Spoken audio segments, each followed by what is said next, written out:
All right, my friends, welcome back to Anti-War Radio on Chaos Radio 92.7, 95.9 FM in Austin, Texas. I'm your host, Scott Horton, and our next guest today is Ehren Glantz from KPFA and antiwar.com and Pacifica Radio. Is that right? Yeah, and we just set up the new website, warcomeshome.org, to put all that content together. Right, and I'm looking at warcomeshome.org right now, this article, and I'm so glad that we can start this with some good news here, Ehren, today before we get to the worst. Ehren Watada, a federal judge, has intervened in the military's attempt to persecute and prosecute Lieutenant Ehren Watada. Can you please fill us in, I guess, real quick, who he is and what the victory is here? Well, Lieutenant Ehren Watada was the first commissioned officer to refuse to go to Iraq, or I should say publicly refused to go. And he stood up about a year and a half ago and he said that the war in Iraq is an illegal and an unjust war, and that by going to fight in Iraq, and indeed since he was a lieutenant leading his troops to fight there, that he would be becoming a war criminal according to the principles outlined at Nuremberg after World War II. You remember at Nuremberg all the Nazis got up there and they said they were just following orders.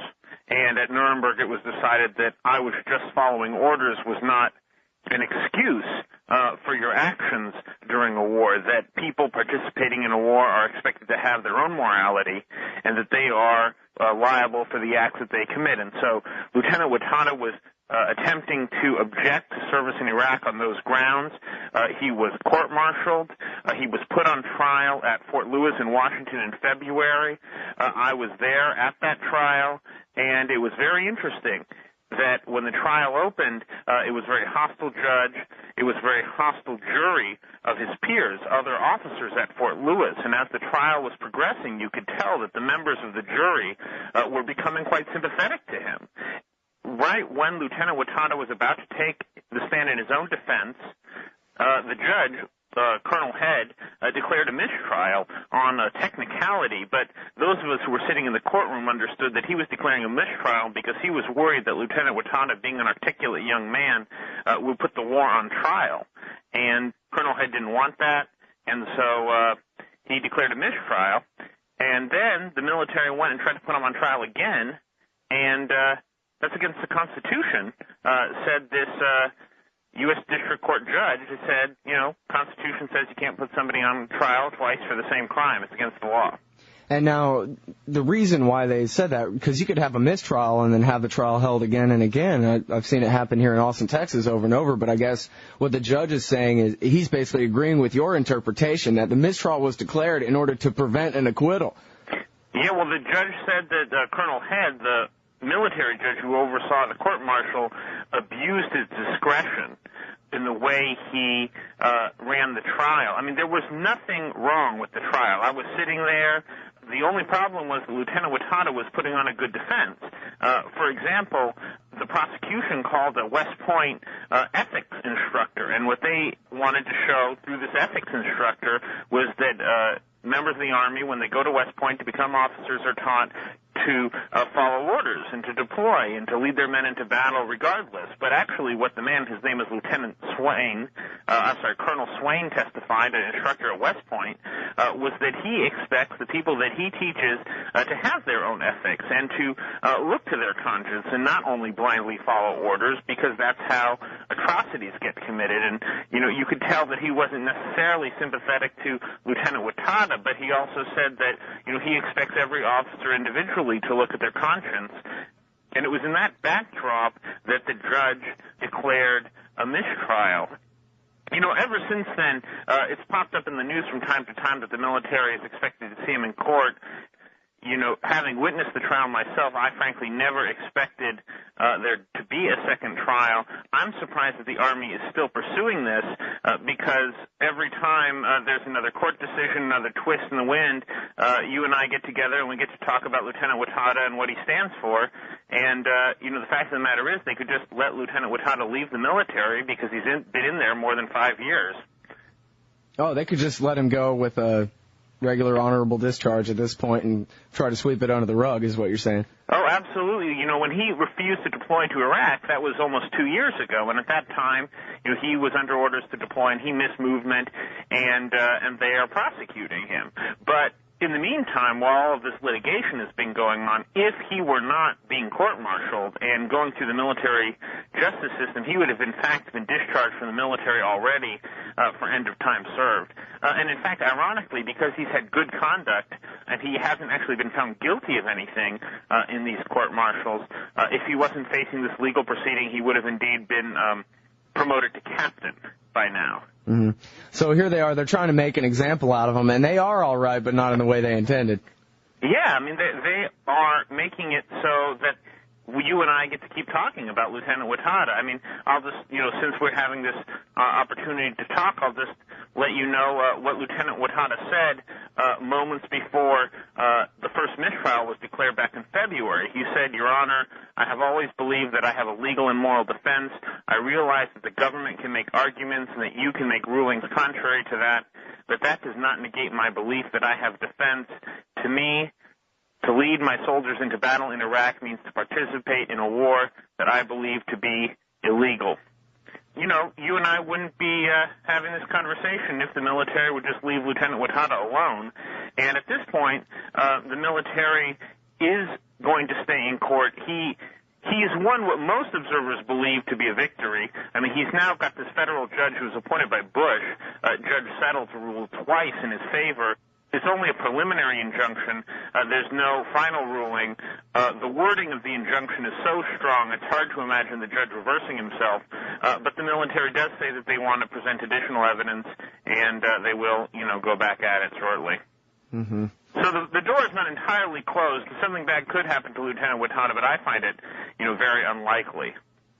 Yeah, well, I guess we'll take this as half a victory and hold our breath and hope it all works out. But, you know, something that you keep bringing up here, and it must be because it's something that Lieutenant Watada keeps bringing up, is this really isn't just about him. This is about him leading others into battle, being an officer, and being responsible for men below him who are, you know, regular enlisted men who the presumption is they don't know. They're doing what he tells them to do. He's the one who knows, and he's saying, I can't do that. I can't be responsible for these other men's lives when none of us are supposed to be there at all. I'm not leading men into a battle like this. Yeah, and he is the first officer to take that stand, but it's worth noting that there have been tens of thousands of U.S. soldiers, enlisted personnel mostly, who have simply deserted rather than go fight in this war. You have 37,000 members of the armed forces who have deserted since September 11th.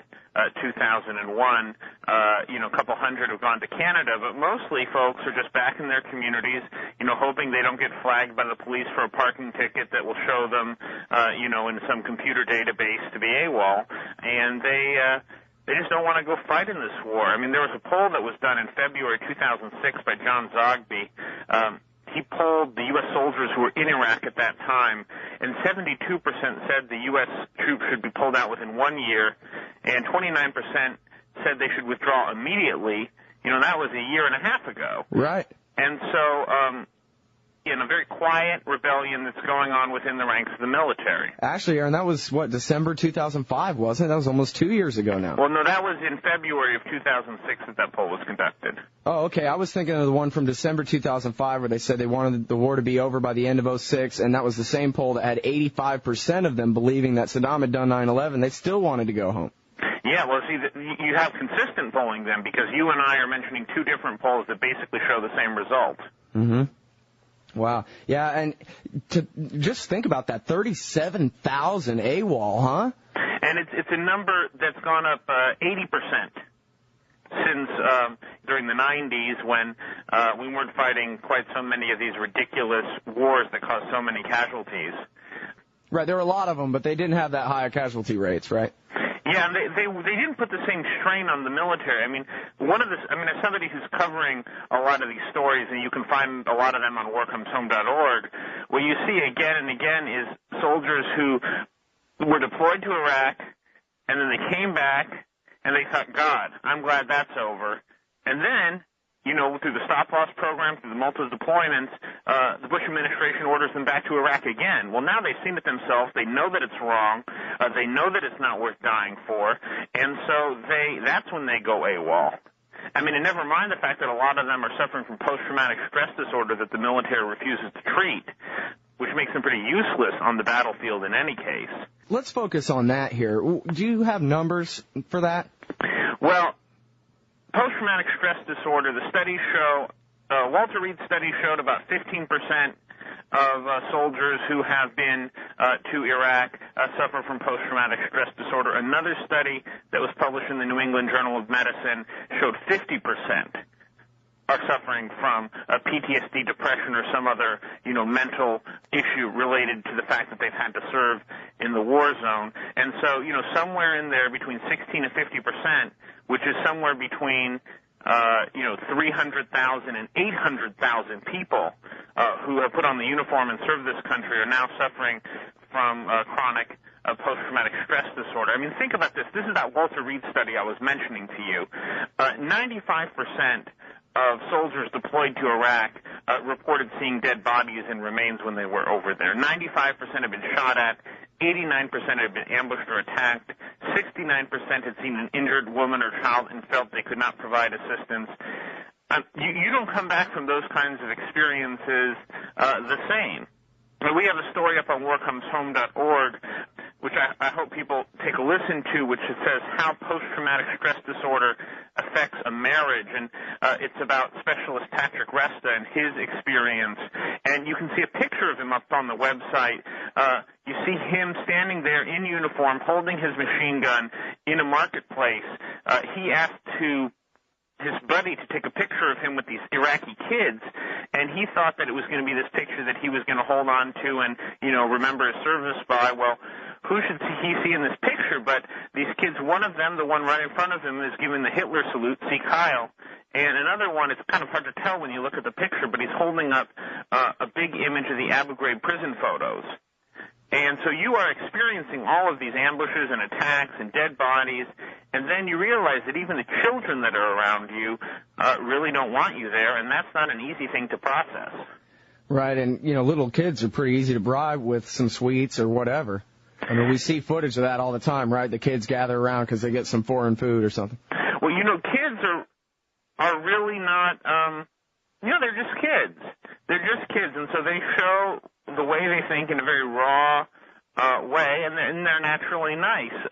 And they continue to be naturally nice to him. They came around him to have him take a picture in the marketplace, but look what they did when it came time to pose. It tells you something. Yeah.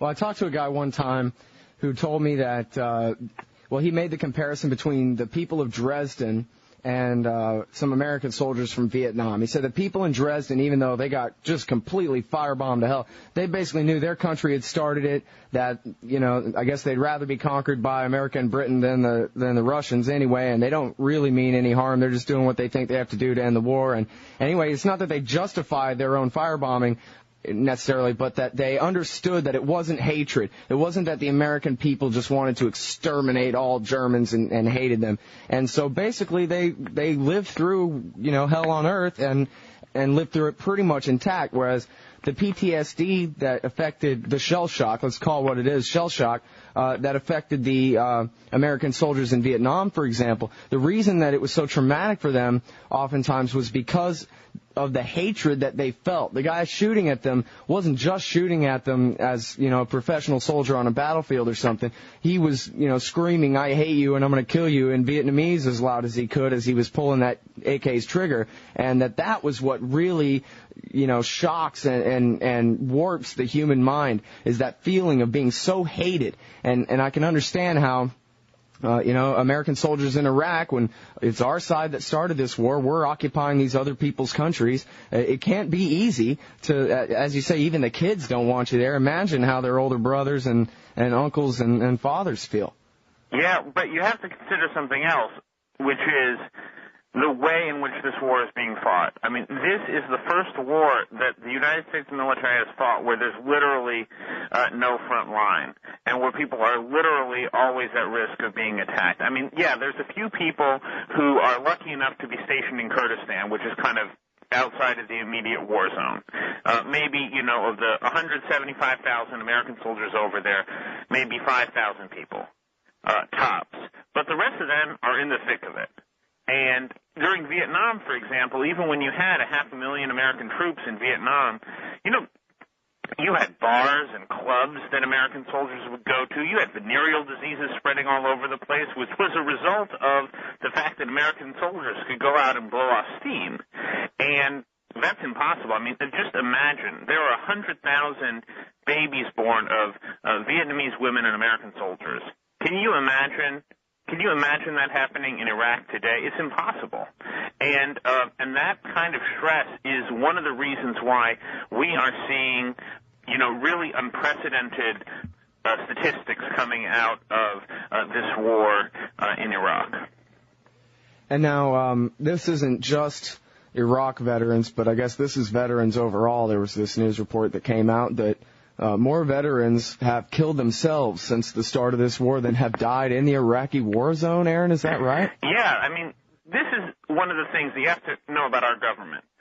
Under the Bush administration, but under previous presidents as well. If there's a piece of information that will be embarrassing to them, they just tend to not go look for it. And that's true of suicides of veterans. So the Bush administration was saying they couldn't estimate how many veterans had killed themselves, since the start of the Iraq War. So CBS News went, and they went to every single state in this country, and they got suicide records, and then they compared them to the records of military service. And they found that over 6,000 veterans had committed suicide every year in America. And it's incredible. I mean, and there was a study that came out recently from Portland State University that showed that veterans are twice as likely to commit suicide as non-veterans. And, I find that, as somebody who's seen war firsthand myself, it's not entirely surprising to me. What is surprising and very unnerving is that the Bush administration isn't doing a lick of anything to try to do anything about this. I met a veteran of the Iraq War who told me that he was getting good medical care for his PTSD, and he attributed that to the fact that he filled out the proper forms while he was still in Iraq that said, I'm having nightmares, I'm shaking, I'm freaking out, I need help. And they sent him home, he's getting help. But he said anyone who was in Iraq and filled out the forms and said, nah, I'm fine, send me home, I'm all right, and they come home and then, maybe a week or a month or half a year later, they start having, flashbacks and nightmares and start freaking out, that at that point, the military is using this loophole and saying, come on, you said you were fine, go drink a beer and be a tough guy, and no medical care for you. Have you heard anything like that? Can you confirm that that's how this is operating now? It's all about paperwork. First of all, if you can get something documented and you're in the service, you are much better off than if you can't get it documented. And that's very important. So, if there's anybody listening who's in the service and over there in Iraq, if you get in some kind of Humvee crash or there's some kind of explosion that you're nearby, you make sure that at that time it's documented. Because if you don't document it, then the military is going to deny later on that it happened. And I know, if you're in the war zone, the last thing you want to do is be filling out paperwork. But if you don't, they could really come back to haunt you later. Yeah, and you think about that. I'm no psychologist or anything, but I guess I've read a little bit about this PTSD, and that's the kind of thing that would happen often, right? That it would take a while until it started kicking in, a couple of months after coming home, all of a sudden the guy starts having nightmares, that kind of thing. Yeah, even a few years sometimes. Yeah. And the thing is about this PTSD is it's very treatable, right? Well, you can make it, there's no cure for it. So the thing is that if you are, staying up all night, if you can't sleep, if you're agitated, if you have feelings of numbness, if you're having flashbacks, unfortunately there's no cure. But if you don't go in and get therapy, if you don't see if there's maybe a medication that might be helpful, if you don't try to get this kind of help, then it's really going to go downhill. And it's important, there's no cure, but it's something that you can manage. Right. And the Bush administration has refused to hire psychiatrists and psychologists both at the VA and at the Department of Defense to help people manage these symptoms. You might be surprised to know that when the U.S. military did a survey, they found that they actually have fewer psychiatrists and psychologists working for them now than they did when the war started 6 years ago. And the reason for that is that psychologists and psychiatrists don't want to join the military right now because they might get sent to Iraq.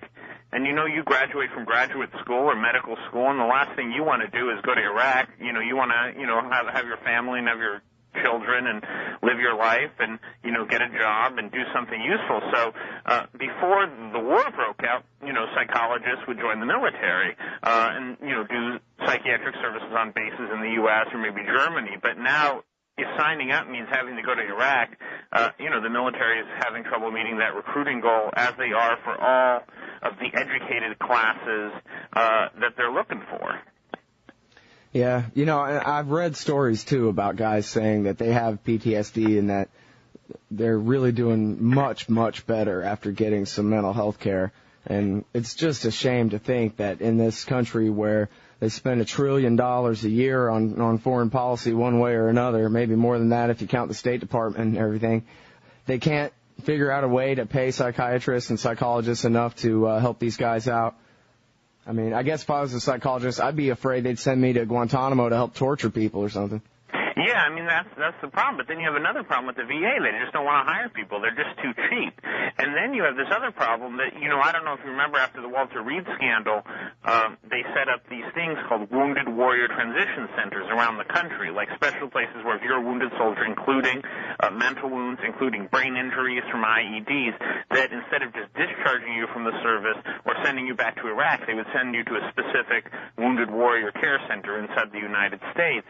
And the GAO did a study on this, and you can find it on the website warcomeshome.org, that found that half of these Wounded Warrior Transition units are short-staffed by 50%, and doctors, nurses, and squad leaders. So, and then we had this case, and we have it up on the warcomeshome.org, of Gerald Cassidy, who was an Indiana National Guardsman who came back from Iraq and ended up dying at Fort Knox in Kentucky because he got inferior medical treatment, and that is a disaster. And at a Senate hearing recently in Washington, D.C., Evan Bayh, who represents Indiana, said to the Secretary of the Army, the enemy couldn't kill him, but our medical care system did.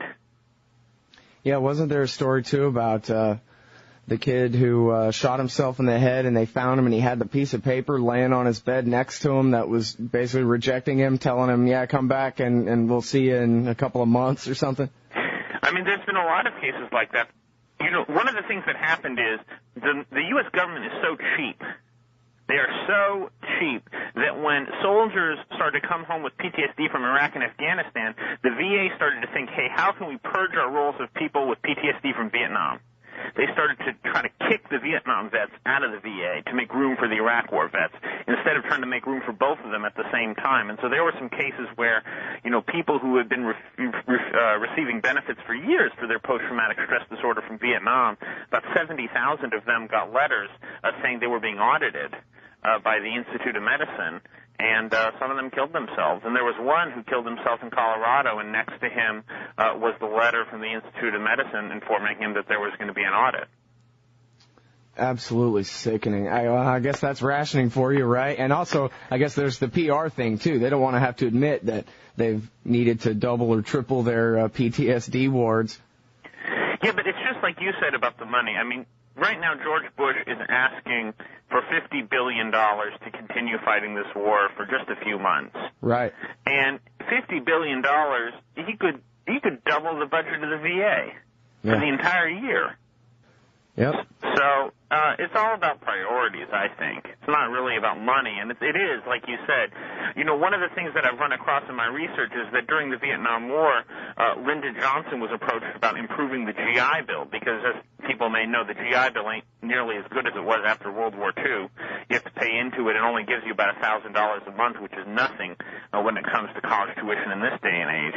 And Vietnam veterans went to Lyndon Johnson, this is while the war was still going on, and asked him to improve the GI Bill, and he said no, And the reason that he gave was that if he improved the GI Bill, then he would need to admit that there was a war going on, and he wanted everyone to keep shopping. Sound familiar? Yeah, sounds about right. We'll just keep printing that money out of nothing. Oh, man. So, I guess I should remind the folks, I'm talking with Aaron Glantz from KPFA. The War Comes Home. It's actually War Comes Home, not the warcomeshome.org. And also antiwar.com/Glantz. You can find all his articles there as well. I wanted to ask you if you know anything about this Fort Benning trial of the protesters from the School of the Americas. You know, I do not. I'm sorry, but it's very interesting, you know, that we continue to arm and train people who do not so nice things in Central and South America. Yeah. But I'm not so familiar with what just happened down at Fort Benning. Yeah, well, I just know there's this trial going on. But, yeah, I guess whoever ends up replacing Hugo Chavez will have graduated from that place, huh? Yep. And by the way, I'm so rude. I forgot to tell everybody 10 times that you're the guy that wrote How America Lost Iraq, which is such a great book and is full of absolutely hair-raising adventures and so forth that you had while in the war zone over there. And I know you've written pretty extensively about Kurdistan, and really years back, Aaron, you were telling us, keep your eye on Kurdistan. It's peaceful now, but it ain't over yet. And, of course, there's been all kinds of media attention about PKK attacks inside Turkey and the Turks threatening to, and I guess in some cases, actually bombing areas in Kurdistan. And I was just wondering if you can, kind of fill people in on what's going on there, what to expect. Well, I think that people should not expect anything dramatic to happen soon. I've visited the PKK camps in Kurdistan where we have the Turkish military buildup on the other side of the border, and I just want to let people know that those are pretty deep in the mountains. I mean, I live here in California, and, we have, like, Half Dome, and it gets snowy and wintry in the middle of the winter, and it's almost impossible to go up there. Mm-hmm. Well, that's the kind of mountains you have along the border between Turkey and Iraq, and it's impossible, I think, for Turkey to get any kind of military solution out of this, and I think they're moving these troops around their country to try to intimidate and get some kind of political settlement out of the Bush administration and the Iraqi government. But, it's funny, when we had this recent raising of tensions and the thousands of Turkish troops going to the border, I went back and I read one of the articles that I had written in 2004, and it read almost exactly the same as some of the articles that you see in the media today about the border between Turkey and Iraq, and it made me think that maybe a lot of this is just about PR and spin and not necessarily about the beginning of a full-scale war. On the other hand, the place I would watch is the southern end of Kurdistan, where you have the tremendous ethnic tensions between the Arabs and the Kurds in Kirkuk, which is, of course, the second largest oil city in Iraq after Basra. And you have today members of the Kurdish regional government starting to give out their own oil contracts separate from the central government. And that's something that could call Kirkuk to explode. And, that's where the huge oil fields are. And if we went to Iraq to secure the oil, there it is. Well, and this is a real complicated thing going back. I don't know, which came first, the chicken or the egg or anything, but I know that at least at one point Saddam Hussein, back in, I guess, the 70s, had done a forced relocation, basically, and just exported a bunch of Arabs from the Baghdad area to all settle in Kirkuk and make it an Arab majority city, or at least a significant minority. And then now, after this war, they're trying to reverse, the Kurds are trying to reverse that process, basically, right? Yeah, that's right. I mean, you have basically reverse ethnic cleansing. It's just great. It's like double the ethnic cleansing, right? I mean, this is what we've unleashed. It's like, yes, Saddam was bad. Yes, Saddam killed hundreds of thousands of Kurds. But now we are sitting there supporting the Kurds to go kill the other people. And that's not a way to improve peace in the world, to, just help feed into a never-ending cycle of revenge. Yeah. Seems more and more like invading Iraq was a bad idea, Aaron Glantz. What do you think? Surprise, surprise, right? But I will say that it does continue to get worse. And this is having an effect on our military. And the military doesn't want to fight this war anymore. The military is increasingly seeing that the war was a bad idea. The military brass are having increasing difficulty meeting their recruiting goals. People are opting out rather than re-enlisting. I'm looking for that as the thing that hopefully will be the straw that breaks the camel's back, because I don't see the Democrats coming through for us. Certainly don't see the Bush administration, the Republicans coming through for us. But I have increasing faith in the men and women of the armed forces itself as having good head on their shoulders, having experienced this themselves, and being less and less willing to go fight in a politician's war. Yeah, well, I hope that's right. Of course, we all saw Admiral Fallon in the Financial Times reiterating leaks to Gareth Porter and so forth, that he is just adamantly opposed to a war with Iran.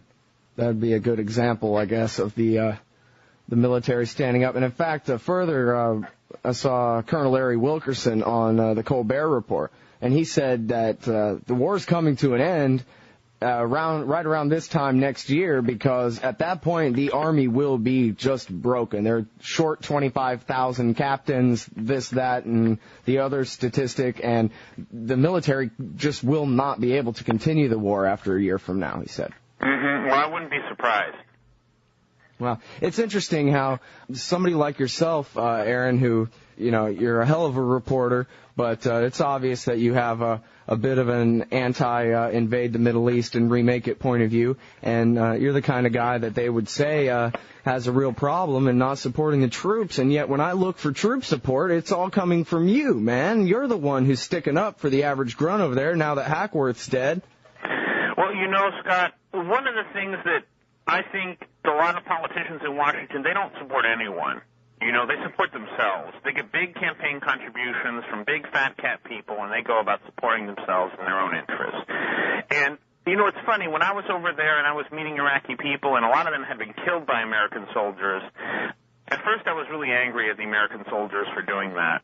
But then I realized that, the way to save our society, the way to bring peace, is to really embrace the fact that everyone is a human being and nobody should have to go participate in this crap.